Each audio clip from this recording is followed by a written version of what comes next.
কক্সবাজারে বিএনপির কেন্দ্রীয় নির্বাহী কমিটির সদস্য ও সাবেক মন্ত্রী সালাউদ্দিন আহমেদকে নিয়ে কটূক্তি করার প্রতিবাদে ফুঁসে উঠেছে বিএনপি। চকরিয়ায় অনুষ্ঠিত ন্যাশনাল সিটিজেন পার্টির পথসভায় হামলা চালিয়ে মঞ্চস্থল ভাঙচুর, শহরে বিক্ষোভ সমাবেশ, উখিয়ায় সড়কে অগ্নিসংযোগপূর্বক প্রতিবাদ সভা সহ নেতা কর্মীদের নিন্দা। এনসিপির এমন কুরুচিপূর্ণ বক্তব্য নিয়ে সালাউদ্দিন আহমেদ বলেছেন, তাদের এমন বক্তব্যে জনগণ ক্ষেপেছে।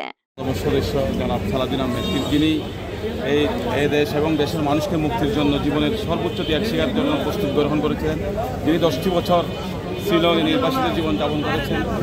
আজ পর্যন্ত গণতন্ত্র পুনরুদ্ধারের জন্য যিনি সংগ্রাম চালিয়ে যাচ্ছেন।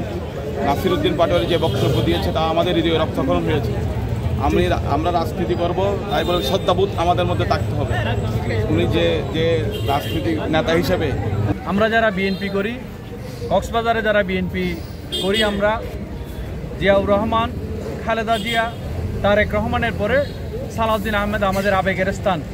আজকে এনসিপির যে নেতা নাসির আহমেদ পাটোয়ারি যে উস্কানিমূলক বক্তব্য দিয়েছেন, যে অশালীন বক্তব্য দিয়েছেন, আমরা জাতীয়তাবাদী পরিবারের সকল স্তরের নেতাকর্মীরা সেই বক্তব্যের তীব্র নিন্দা জানাচ্ছি এবং পাশাপাশি আমরা রাজপথে তাদের এই বক্তব্যকে, অশালীন বক্তব্যের প্রতিবাদে আমরা রাজপথে আন্দোলন সংগ্রাম করব।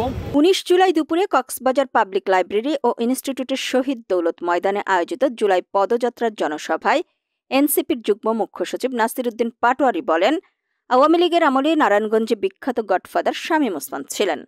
এখন শুনছি কক্সবাজারের নব্য গডফাদার শিলং থেকে এসেছেন, যিনি ঘের দখল করছেন, মানুষের জায়গা জমি দখল করছেন। গডফাদার শিলং থেকে এসেছে, দখল করছে, মানুষের জায়গা জমি দখল করছে, বিষয়টি সামাজিক যোগাযোগ মাধ্যমে ভাইরাল হলে এনসিপি নেতারা কক্সবাজারে প্রোগ্রাম শেষে বান্দরবান যাওয়ার পথে চকরিয়া উপজেলার বিএনপি ও অঙ্গ সংগঠনের নেতাকর্মীরা বিকেল 3:30টার দিকে জড়ো হয়ে চকরিয়া জনতা শপিং সেন্টারের ট্রাকের ওপর বানানো স্টেজ ভেঙে ফেলেন। পরে তাদের মাইক বন্ধ করে দেন। এ সময় এনসিপির নেতাকর্মীগণ পালিয়ে যান। পরে মিছিল সহকারে চকরিয়া পৌর শহরের মহাসড়ক প্রদক্ষিণ করে প্রতিবাদ সমাবেশ করেন। এ ঘটনায় চকরিয়া পৌর শহরে থমথমে পরিস্থিতি বিরাজ করছে। পরে সেনাবাহিনী ও পুলিশ পরিস্থিতি নিয়ন্ত্রণে আনে। এই ঘটনায় শুধু চকরিয়া বলে কথা নয়, শহর ও উখিয়া সহ বিভিন্ন উপজেলার বিএনপির অঙ্গ সংগঠনের নেতাকর্মীরা ফুঁসে উঠেছে, মিছিল বিক্ষোভ সমাবেশ করেছে। তাদের একক পুঁজি হিসেবে নিয়ে রাজনীতি করছে। আমরা তাদেরকে রাজপথে গণতান্ত্রিক প্রক্রিয়ায় উদাত্ত আহ্বান জানাই, সুস্বাগতম জানাই যে আপনারা শান্তপ্রিয় গণতান্ত্রিক পক্ষে রাজনীতি করেন, ফ্যাসিবাদের বিপক্ষে আমরা সকলে ঐক্যবদ্ধ। প্রিয় সাথী ও বন্ধুগণ, দুঃখের সহিত বলতে হচ্ছে, ওনারা সারা বাংলাদেশে জুলাই আগস্টের যে ফসল সেটা ওনারা একাই বুক করার লক্ষ্যে পদযাত্রা শুরু করেছে। তাতেও আমাদের কোনো আপত্তি নাই। আমরা জুলাইকে বিক্রি করব না, জুলাইকে আমরা বুকে ধারণ করব, বুকে লালন করব, মানুষের পক্ষে কথা বলব।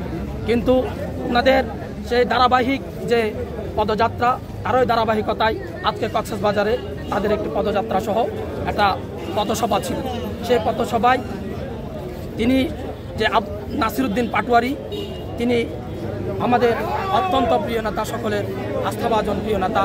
বাংলাদেশ এখন দিকহারা, সেই রাষ্ট্র সংস্কারের যে অগ্রণী ভূমিকা পালন করছেন, বাংলাদেশের আপম জনসাধারণ যিনাকে রাষ্ট্র সংস্কারে অত্যন্ত গ্রহণযোগ্য ব্যক্তি হিসেবে গ্রহণ করছেন, সেই প্রিয় নেতা আমাদের জিয়া পরিবারের আস্থাভাজন এবং বাংলাদেশের, বিশেষ করে আমাদের কক্সবাজারে সকলের প্রাণের স্পন্দন, আমাদের শ্রদ্ধেয় সাবেক সফল যোগাযোগ মন্ত্রী জনাব সালাউদ্দিন আহমেদকে কটূক্তি করে যে বক্তব্য পেশ করেছে। এ প্রসঙ্গে জেলা বিএনপির সভাপতি শাহজাহান চৌধুরী জানান, বেয়াদবির কোনো রাজনীতি বাংলাদেশে হবে না। মাফিয়া রাজনীতি করার জন্য আরেকটা দ্বিতীয় মাফিয়া সৃষ্টি হচ্ছে। তাদের বিরুদ্ধে প্রতিটি জায়গায় প্রতিবাদ প্রতিরোধ গড়ে তুলতে হবে। আমি মক্কায় দুপুরের নমাজ শেষে এই যে আপনার এনসিসি পার্টির একজন কি পাটোয়ারি নামের একটা ছেলে আমাদের স্থায়ী কমিটির নেতা জনাব সালাউদ্দিন আহমদ সাহেবের বিরুদ্ধে মারাত্মক কটূক্তি করার জন্য আমি তীব্র ভাষায় নিন্দা জানাচ্ছি। তার উচিত হয়নি এরকম কোনো কথা বলা। সালাউদ্দিন অত্যন্ত উচ্চমানের একজন নেতা এবং জ্ঞানে গুণে বহু গুণ তার চেয়ে অনেক উচ্চমানের নেতা। এইভাবে এই ছেলেদের থেকে আমরা আশা করেছিলাম একটা সুন্দর কালচার প্রতিষ্ঠা করবে বাংলাদেশে রাজনৈতিক, কিন্তু এমন বেয়াদ্দপর মতো কালচার তারা প্রতিষ্ঠা করতে চেষ্টা করতেছে যেটা বাংলাদেশ জাতীয়তাবাদী দল প্রত্যেকটা জায়গায় জায়গায় আমরা প্রতিবাদ করব তাদের বিরুদ্ধে। এই রাজনীতি আমরা বাংলাদেশে প্রতিষ্ঠিত হতে দেব না।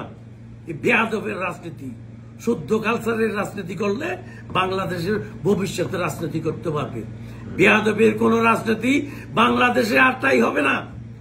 মাফিয়া রাজনীতি করার জন্য আরেকটা দ্বিতীয় মাফিয়া সৃষ্টি হচ্ছে। এই আপনার কি সিটিজেন পার্টি নাকি নামের এই একটা নামই যে জানি না, এদের এখনো নাম প্রকাশ করতে পারে না। এখনো নেতাদের বড় বড় নেতাদের গালি দিচ্ছি।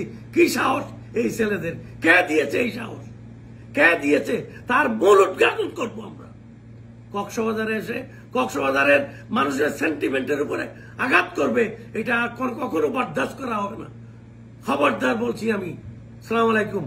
এ ব্যাপারে বিএনপির কেন্দ্রীয় নির্বাহী কমিটির সদস্য সাবেক মন্ত্রী সালাউদ্দিন আহমেদ বলেন, কক্সবাজারে এক প্রোগ্রামের বক্তব্যে আমাকে নিয়ে কষে গালিগালাজ করছে, যা জনগণ সহ্য করতে পারেনি। এই সমস্যাগুলো কিভাবে সামলাই?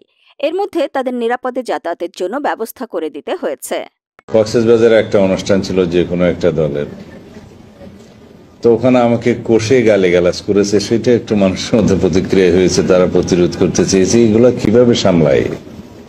উদ্দেশ্য বিভিন্ন রকমের আমরা বুঝতে পারি, কিন্তু এরপরে আমার এলাকা দিয়ে ক্রস করার কথা ছিল, সেখানে কোনো রকমে শান্তিপূর্ণভাবে যাতে ক্রস করা যায় সেই ব্যবস্থা এখানে বসে বসেই করতে হয়েছে।